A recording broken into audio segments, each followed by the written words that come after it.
সুপ্রিয় শিক্ষার্থীবৃন্দ, আজকে আমাদের ক্লাস 7 এর সায়েন্সের হচ্ছে চ্যাপ্টার 2 এর নার্ভাস টিস্যু নিয়ে আমরা আলোচনা করব। সো আমাদের আজকের মূল টপিকস বা আলোচনার যে বিষয়বস্তু সেটা হচ্ছে নার্ভাস টিস্যু। তো দেখো, নার্ভাস টিস্যুটা নিয়ে অনেকের মধ্যে অনেক ধরনের সংশয় বা কনফিউশনের জায়গা থাকে।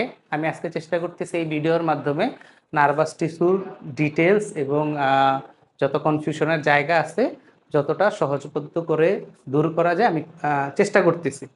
তো নার্ভাস টিস্যুটা হচ্ছে আসলে কি?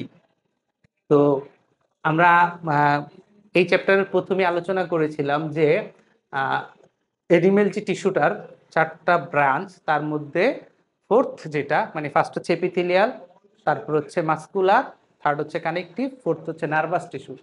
এখন নার্ভাস কথাটা মূলত হচ্ছে স্নায়ুর সাথে সংযুক্ত, এটার বাংলা নাম হচ্ছে স্নায়ু টিস্যু। এখন স্নায়ু বললেও আবার অনেকের মধ্যে শব্দটা কঠিন বা হচ্ছে একটু অচেনা মনে হতে পারে, তো আমি সেটাকে আরো সহজ করে দিচ্ছি। আমাদের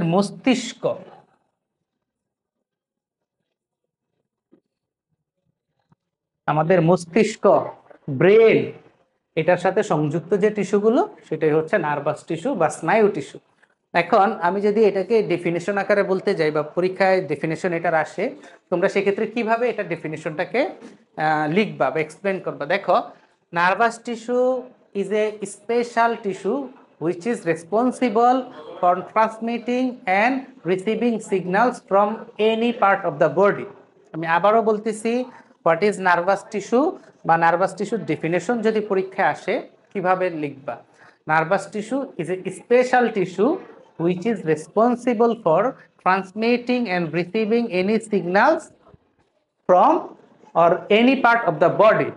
আমি যদি এটাকে একটু বাংলায় বলি, আমাদের বডির যত ধরনের সংকেত সিগন্যাল আছে, বডির এক পার্ট থেকে অন্য পার্টে বা এক জায়গা থেকে অন্য জায়গায় প্রেরণ করা, পাঠানো অথবা রিসিভ করা, সেটা করে থাকে আমাদের এই নার্ভাস টিস্যু। যদি সিম্পল একটা এক্সাম্পল দিয়ে বোঝানোর চেষ্টা করি, আমাদের অনেক সময় বিভিন্ন ধরনের কীটপতঙ্গ আমাদের শরীরে কামড় দেয়, মশা, মাছি, অন্যান্য পোকামাকড়। আমরা কিন্তু সাথে সাথে এটা বুঝতে পারি যে আমাকে কিছু কামড় দেওয়া হয়েছে। তো এটা আমাদের এই যে বোঝার যে জায়গাটা, এটাকে ক্লিয়ার করে হচ্ছে নার্ভাস টিস্যু। উইথিন সেকেন্ডের মধ্যে, উইথিন ন্যানো সেকেন্ডের মধ্যে এই সিগন্যালটা, ধরো আমাদের পায়ে কামড় দিল, উইথিন সেকেন্ডের মধ্যে বা ন্যানো সেকেন্ডের মধ্যে সিগন্যালটা আমাদের মস্তিষ্কে বা ব্রেনে চলে যায়। তো এখন এই নার্ভাস টিস্যুর, তাহলে এখানে ডেফিনেশনের মধ্যে আমার এটার ফাংশন চলে আসতেছে। তাহলে এটার মূল ফাংশন হচ্ছে ট্রান্সমিটিং অথবা receiving any signals, any part of the body or any location of the body. তো এখন এই নার্ভাস টিস্যুটা মূলত দুইটা জিনিস নিয়ে তার স্ট্রাকচার মেনটেন করে বা গঠন করে।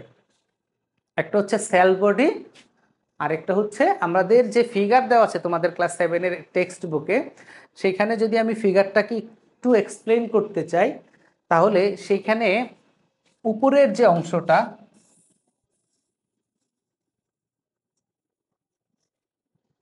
এরকম একটা থাকে প্রলম্বিত অংশ, এই প্রলম্বিত অংশটা হচ্ছে সেল বডি। এই সেল বডিতে কি থাকে? এই যে প্রলম্বিত অংশ, টেইলের মতো, এগুলোকে বলা হয় এক্সন। কি বলা হচ্ছে? এক্সন। এটার ভিতরে একটা নিউক্লিয়াস থাকে সেন্টার বরাবর,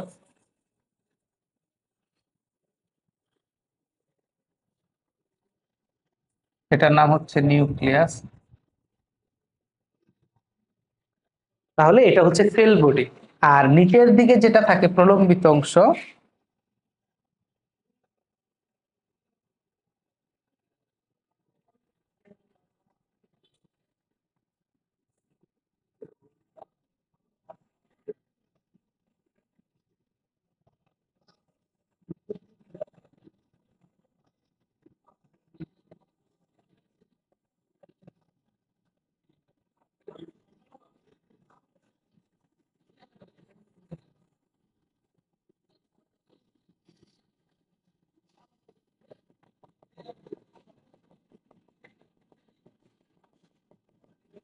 দেখো আমি একটা জাস্ট তোমাদেরকে বোঝানোর স্বার্থে বা এক্সপ্লেন করার সাথে আমি একটা ফিগার ড্র করেছি।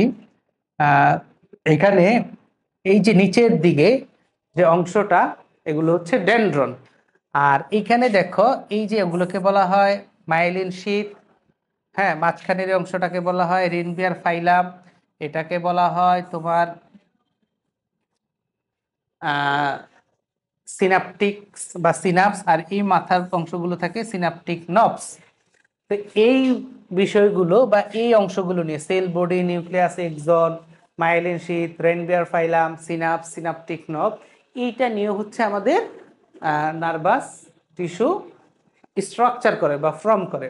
এখন নার্ভাস টিস্যু যেটা বললাম, এই নার্ভাস টিস্যুর স্ট্রাকচারটা পরীক্ষায় আসতে পারে অথবা আসে, খুব ইম্পর্টেন্ট একটা টপিক সেটা। তোমরা ফিগার যদি স্ট্রাকচার আসে ফিগার ড্র করবা, ড্র করে লেবেলিং দিয়ে হচ্ছে এই অংশগুলোর এক্সপ্লেইন করবা এবং হচ্ছে লেবেলিংগুলো প্রত্যেকটার হচ্ছে এক্সপ্লেনেশনে দেওয়ার চেষ্টা করবা।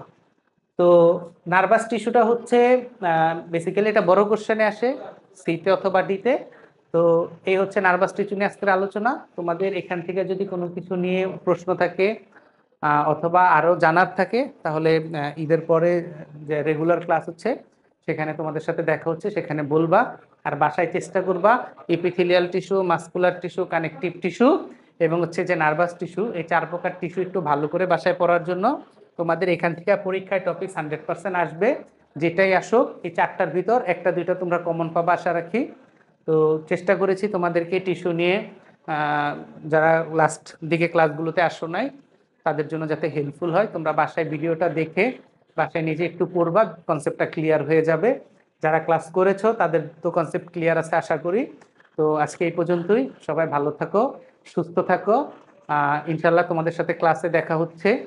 আর ঈদের যে পাকা সময়টা বলবো আমি তোমাদেরকে, ঈদ আনন্দের সাথে করো, অনেক মজা করো, ফুর্তি করো, বাট বাসায় একটু সময়ের সাথে পড়ার সাথে একটু সংযুক্ত থাকবা। তোমাদের জন্য ঈদের শুভেচ্ছা রইল। ঈদ মোবারক। আল্লাহ হাফেজ।